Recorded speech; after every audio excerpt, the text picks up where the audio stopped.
Hello friends, welcome to Shimpi and mummy's kitchen. আজকে আবারও একটা নতুন রেসিপি নিয়ে তোমাদের সামনে চলে এসেছি।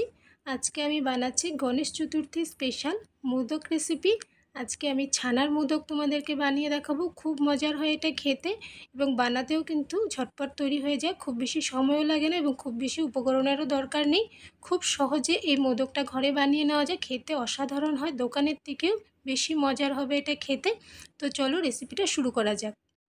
মোদক বানানোর জন্য সবার প্রথমে আমার ছানা তৈরি করে নিতে হবে। আর তার জন্য এখানে আমি টোটাল নিয়ে নিচ্ছি 1.5 লিটার দুধ। আর তোমরা চাইলে কিন্তু দোকান থেকে কেনা ছানা অথবা পনির দিয়েও এই রেসিপিটা করতে পারবে, সেটাও কিন্তু খুব ভালো হয়। তবে আমি ঘরেই ছানাটা তৈরি করে নেব। দুধটা আমি নিয়ে জালে বসিয়ে দিয়েছি। দুধ যতক্ষণ জাল হচ্ছে ততক্ষণে এদিকে একটা শুকনো কড়াইয়ের মধ্যে আমি কিছু কাজু এবং কিছু আলমন্ড নিয়েছি। এগুলোকে শুকনো কড়াইতে আমি ভালো করে একটু ভেজে নিচ্ছি। খুব বেশি ভাজবো না, কিন্তু হালকা একটু ভেজে নেব। এই বাদামটা দিয়ে আমি কিন্তু মোদকের পুরটা তৈরি করব। আর তোমরা চাইলে একদম প্লেনও এটা বানিয়ে নিতে পারো, সেক্ষেত্রেও ভালো লাগে, তবে ভেতরে একটু স্টাফিং থাকলে বেশ ভালো লাগে। এদিকে বাদামটা ভেজে রেখে দিয়েছি ঠান্ডা হওয়ার জন্য। আর এদিকে দেখো দুধেও কিন্তু জাল উঠে গেছে, গ্যাসটা আমি বন্ধ করে দিয়েছি।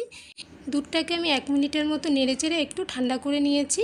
এবার এদিকে আমি 2 টিস্পুন নিয়েছি ভিনিগার, সঙ্গে 2 টিস্পুন জল দিয়ে মিশ্রণটা তৈরি করে নিয়েছি। এটা অল্প অল্প করে দিচ্ছি আর এভাবে করে নাড়ছি। দেখো এভাবে করে একসঙ্গে কিন্তু দিয়ে দেওয়া যাবে না, অল্প অল্প করে দিতে থাকবে আর অল্প অল্প করে এভাবে করে নাড়তে থাকবে, তাহলেই কিন্তু ছানাটা বেশ সুন্দর তৈরি হয়ে যাবে। আর গ্যাসটা বন্ধ করে 1 মিনিট ঠান্ডা করে তারপর যদি তোমরা ছানাটা তৈরি করো, সেক্ষেত্রে কিন্তু ছানাটা অনেক বেশি সফট হয় এবং মিষ্টিগুলো অনেক বেশি ভালো হবে। তাই অবশ্যই গ্যাস বন্ধ করে তারপর ছানাটা তৈরি করবে। এদিকে কিন্তু ছানা তৈরি হয়ে গেছে। এবার এর জল ছড়িয়ে এটাকে পরিষ্কার জলে ভালো করে একটু ধুয়ে নেব। এখানে আমি ছানাটাকে পরিষ্কার জলে 2-3 বার ধুয়ে নিয়েছি, তাতে করে ভিনিগারের টক ভাব এবং ভিনিগারের গন্ধ দুটোই কিন্তু চলে যাবে। দেখো এর জল ছড়িয়ে নিয়েছি। এবার এদিকে একটা মিক্সির বাটি নিয়েছি। এর মধ্যে আমি এই ছানাগুলোকে দিয়ে দিচ্ছি। পুরোটা ছানাই কিন্তু আমি এর মধ্যে দিয়ে দিলাম। দিয়ে এর মধ্যে কিছু কাজু বাদাম দিয়েছি, তোমাদের কাছে কাজু বাদামের গুঁড়ো থাকলে সেটাও দিতে পারো। দিয়ে এটাকে এবার আমি পেস্ট করে নিয়েছি। দেখো একদম স্মুথ পেস্ট হয়েছে। আর এর মধ্যে কিন্তু আমি 2 চামচ পরিমাণ লিকুইড দুধ দিয়েছিলাম। এবার এদিকে একটা ফ্রাইং প্যান নিয়েছি, তোমরা চাইলে কড়াও নিতে পারো। এর মধ্যে আমি এই মিশ্রণটাকে দিয়ে দিলাম।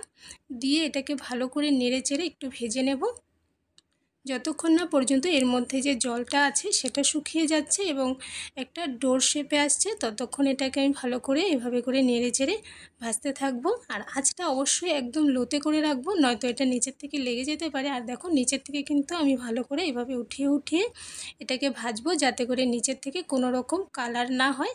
আর যদি নিচের থেকে লেগে যায় তাহলে কিন্তু এর কালারটাও নষ্ট হয়ে যাবে এবং এর স্মেলটাও ভালো লাগবে না।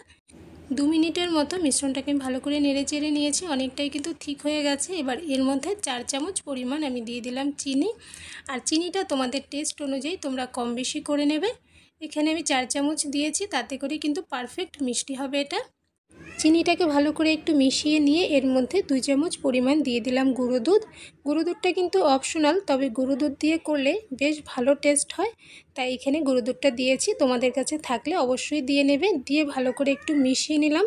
আর অবশ্যই কিন্তু পুরো রেসিপিটা লো আঁচে রেখেই করবে, তাতে করে কিন্তু রেসিপিটা পারফেক্ট তৈরি হবে। এখানে দেখো এটা প্রায় রেডি হয়ে এসেছে। এর মধ্যে 1 চামচ পরিমাণ আমি দিয়েছি কেওড়া জল।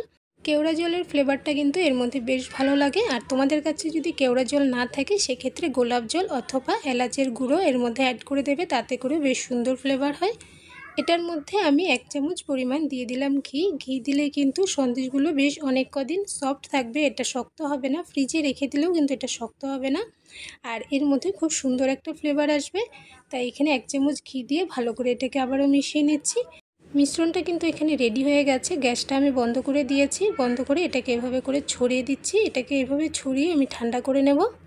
আর এদিকে যে বাদামগুলোকে ভেজে রেখেছিলাম, সেটাকে একটা বাটির মধ্যে নিয়ে এভাবে করে গুঁড়ো করে নিচ্ছি।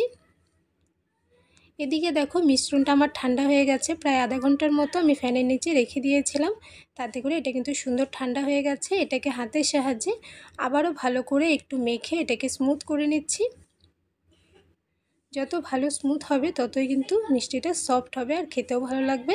আর এটা কিন্তু হাতে একদমই লাগছে না। সুন্দরভাবে এটাকে আবারও মেখে নিয়েছি।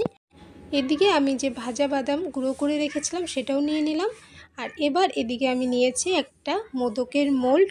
এর মধ্যে আমি সামান্য ঘি লাগিয়ে নিচ্ছি, তাতে করে কিন্তু মোদকটা বানানোর পর খুব সহজে এর মধ্যে থেকে বের হয়ে আসবে। মোল্ডের মধ্যে আমি ঘি লাগিয়ে নিয়ে এর মাঝখানে আমি দিয়ে দিলাম ড্রাই গোলাপের পাপড়ি। আর এটা অপশনাল, তোমাদের কাছে থাকলে তবে দিতে পারো।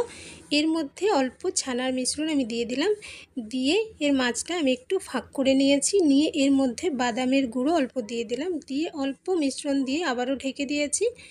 এবার এই সাইডের পার্টটাতেও আমি এভাবে করে ছানার মিশ্রণ দিয়ে দিচ্ছি সেমভাবে, দিয়ে ভালো করে একটু সমান করে নিয়ে আঙুলের সাহায্যে একটু প্রেস করে সমান করে নিয়েছি। এবার এটাকে যতটা পারা যায় চাপ দিয়ে এটাকে বন্ধ করে দিলাম, আর সাইডের থেকে যে মিশ্রণটা বের হয়ে আছে এগুলোকে সরিয়ে দিলাম। এবার এটাকে খুলে নিচ্ছি দেখো। আর এর মধ্যে ঘি লাগিয়ে নেওয়ার কারণে কিন্তু খুব সুন্দরভাবে এটা বের হয়ে এসেছে মোল্ড থেকে। এবার এই সাইডের যে জয়েন্টটা আছে সেটাকে আঙুল দিয়ে একটু চেপে চেপে বন্ধ করে দিলাম, এবং এটা শেপটা একটু ঠিক করে এখানে একটা প্লেট নিয়েছি, এর মধ্যে রেখে দিয়েছি। আর এখানে আমি আরও একটা প্রসেস দেখাচ্ছি মোদক বানানোর। যাদের কাছে মোল্ড নেই তারা কিন্তু এভাবে করে খুব সহজে মোদক বানিয়ে নিতে পারবে। এখানে আমি অল্প একটু মিশ্রণ নিয়ে এটাকে গোল করে এর মাঝে একটু ফাঁক করে এর মধ্যে বাদামের গুঁড়ো দিয়ে দিলাম, দিয়ে এইটাকে বন্ধ করে দেব। বন্ধ করে দিয়ে এটাকে হাতের সাহায্যে গোল করে আমি মোদকের শেপে তৈরি করে নেব। দেখো, হাত দিয়ে খুব সুন্দরভাবে এটাকে গোল করে নিলাম, নিয়ে মোদকের শেপে দেখো তৈরি করে নিয়েছি। এবার এদিকে আমি একটা টুথপিক নিয়েছি, টুথপিকটা দিয়ে এভাবে করে দেখো এর চারপাশে সুন্দরভাবে দাগ দিয়ে দিচ্ছি, যাতে করে এটা দেখতে একদম মোদকের মতো লাগবে। টুথপিক না থাকলে কিন্তু চামচের পেছন সাইডটা দিয়েও তোমরা করতে পারবে, তাতে করে বেশ সুন্দর ডিজাইন হয়। দেখো এভাবে করে কিন্তু মোল্ড ছাড়া হাতেই সুন্দর মোদক বানিয়ে নেওয়া যায়। এর উপর থেকে আমি এক গোলাপের পাপড়ি লাগিয়ে দিলাম, বেশ সুন্দর মোদক কিন্তু এখানে তৈরি হয়ে গেছে। আর তোমরা কমেন্টসে অবশ্যই বলো যে হাতে তৈরির মোদক আর মোল্ডের মোদকের মধ্যে কোনটা বেশি ভালো হয়েছে। এর উপর থেকে আমি অল্প দুধে ভেজানো কেশর দিয়ে দিচ্ছি, তাতে করে বেশ সুন্দর লাগছে দেখতে। এভাবে করে তোমরা কিন্তু অবশ্যই এই রেসিপিটা বানিয়ে দেখতে পারো, আশা করছি তোমাদের কাছে অনেক ভালো লাগবে। আর আমার এই মোদকের রেসিপি তোমাদের কাছে কেমন লাগলো অবশ্যই কমেন্টস করে জানিও। ভালো লাগলে লাইক করো, শেয়ার করো বন্ধুবান্ধবদের সঙ্গে। আর আমার চ্যানেলে নতুন হয়ে থাকলে চ্যানেলটাকে প্লিজ সাবস্ক্রাইব করে নিও। সাবস্ক্রাইব করে পাশে থাকা বেল আইকনে অল বাটনসে প্রেস করে দেবে, তাহলে আমার চ্যানেলে আপলোড করা যে কোনো নতুন ভিডিওর নোটিফিকেশন কিন্তু তোমরা সবার প্রথমে পেয়ে যাবে। এবার এদিকে আমি একটা মোদক নিয়ে নিলাম, এটা তোমাদের ভেঙে দেখাচ্ছি যে ভেতরটা কেমন হয়েছে। দেখো কত সুন্দর, মাঝখানে বাদামের পুর এবং কত সুন্দর হয়েছে। এটা খেতেও কিন্তু অসাধারণ হয়, খুব মজার একটা রেসিপি, অবশ্যই ট্রাই করো। আর এরকম আরও একটা নতুন রেসিপি নিয়ে আবারও দেখা হবে। তাহলে আজকের জন্য বাই বাই।